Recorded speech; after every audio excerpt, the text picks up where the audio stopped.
It's a G1 gaming motherboard from Gigabyte. It's an X99 Phoenix SLI. This thing can handle up to 3 NVIDIA cards in SLI. 2 at 16 and 1 at 8. Comes with a book. Wi-Fi antenna. SATA plugs. I/O panel. This is the G connector. This is 3-way SLI.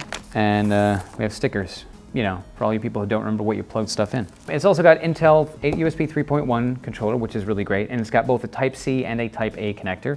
One of the M.2 slots is actually being used by the Wi-Fi card. It can handle up to 110 millimeter M.2 slot, and it's got the U.2 in the back. It's got 10 SATA slots, or it's got one of those 6 on one controller, 4 on the other, but it also, one of those can turn into a Pci Express. Dual power headers for the CPU fans, so you can have one as a fan and one for a water pump, which would be kind of neat. All right, thanks, Kane. Let's take a look at this motherboard. Go on a full freaking tour. Now there's LED all over the place. LED right here in between the RAM slots. That's going to glow. I got some LED in just various spots on the boards, and you'll see here by the PCI Express slots. Now there's also a spot down here where you can plug up more LED. You can like plug it into power strips, have RGB being controlled by the motherboard all over your freaking case if you like. Gold-plated CPU socket would be good for reliability. And then we have dual hybrid fan headers. Now what that means is that you have, you know, your normal CPU and then option, but it also works for pumps. So if you want to do control a couple fans, couple pumps, whatever. There's also one down here that's labeled as one of your system fans, but it's labeled as that or a pump. So that's an interesting way to control lots of pumps and things like that. Plenty of fan headers for, you know, CPU and all that sort of thing. All right, let's talk about the power design. Now they're working again with International Rectifier to rectify the power delivery system. 4th generation digital PWM, and then 3rd generation digital power stage controllers. That's PAL-IR for International Rectifier instead of POWER. Anyway, they also use something called iSense, which is just really decent technology for you know, sensing the power going to the CPU, just to make sure that it's all really clean to help you maintain a stable overclock and that sort of thing. Server level chokes going on here, and then we have their durable black. I think they call them Dura Blacks. Yeah, that's the marketing term. But they have the durable solid black, basically 10K capacitors all around here, and you'll see them all over the motherboard. These really fancy capacitors. So that's what we're working with here. We've got our 8-pin power connector on the back, and they also come with a 3-to-1 power connector in case you're doing some overclocking and need extra power. Well, you can plug all that in here. And there you can see our RAM slots. It's quad channel, of course, since it's an X99 board. And it does support up to 3400 with overclocking. 128 gigabytes is the max you can put in here. And then moving on around, there's a 24-pin power connector. We've got a USB header right here. Hey, that's Thunderbolt right there. What's going on? There's that U.2 that Kane mentioned. And we've got Pci Express right here. We got one of those. 10 SATA ports. 6 on one controller, 4 on the other. All right, moving on down to the bottom. Q connector right here will make your life very easy. And then we've got another fan header. We've got USB 3, some USB 2, another fan header. And then we've got your trusted platform module, TPM. This is going to be a Molex connector here, just a 4-pin power. And if you're running more than one GPU, you should plug that in because it'll give you some extra power going to your PCI Express. Over here we got your LED thing, and it comes with a plug in or I guess a cord in the box for that. And then we've got SPDIF, and then of course your front panel audio. Amp up audio, you all. Realtek ALC 1150 going on right underneath this. And then we have some specific audio capacitors. There's a amped rear output on the back, which is cool. So 115 decibel signal to noise ratio. So all that's kind of cool right there. Then we've got our PCI Express.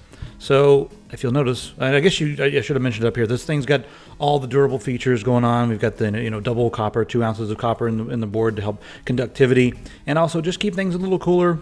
But then we've got our ultra durable features like these stainless steel solid, I guess, brackets here. We also have those solid stainless steel brackets here on the RAM to help rigidity, so that there's no bending in the board, which is kind of cool. But the other thing that's nice is there's dual locking, so they have a piece here and a piece here that goes into the PCB, and then that's soldered in 2 different joints to help make this nice and rigid. This will support 110 millimeter M.2 SSDs right there. You can plug that in. As you see right here, we have a Gen 3 x 4. Pretty freaking nice. It just has all the information right there. Supports NVMe, all that sort of thing. 32 gigabits per second right there. We've got another M.2 right here, but this one's populated with the Wi-Fi for the back panel.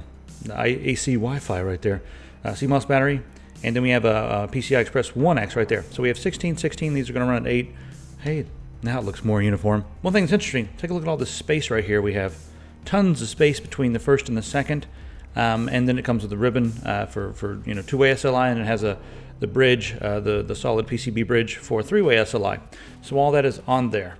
Pretty snazzy, if you ask me. Black PCB, as you can see all around, and the back, you guys can see black PCB. Let's take a look at the ins and outs on the back quickly. So we have 7.1 channel surround sound plus optical audio out right there. We have a dual gigabit Ethernet, and they do of course have their packet prioritization software that you can use or not use. It's up to you guys. Plenty of USB 3. We have USB 3.1 Type A and Type C for all the new stuff.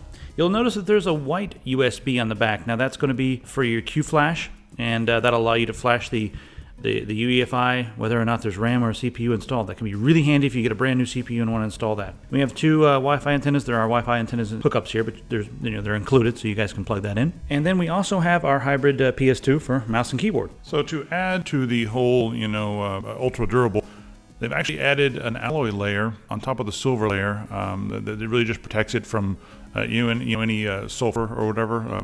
I guess sulfurization, is that even a thing? All right, down here, you'll see you'll have two Biochips, or they call dual BIOS, but just two UEFI chips right there. Now, these are soldered to the board, but since you have two, you have a failover. You can remove those if you feel like, desoldering them and messing around, but it's not as easy as just popping them out. But with two, there is not much to worry about, so that's pretty cool. Also, we have a built-in IC called the Turbo B Clock, and what that allows you to do is really mess with your BCLK frequency. Now you can change it from 90 to 500 megahertz, so that's just way different than just messing around with the 100, which is normally your strap.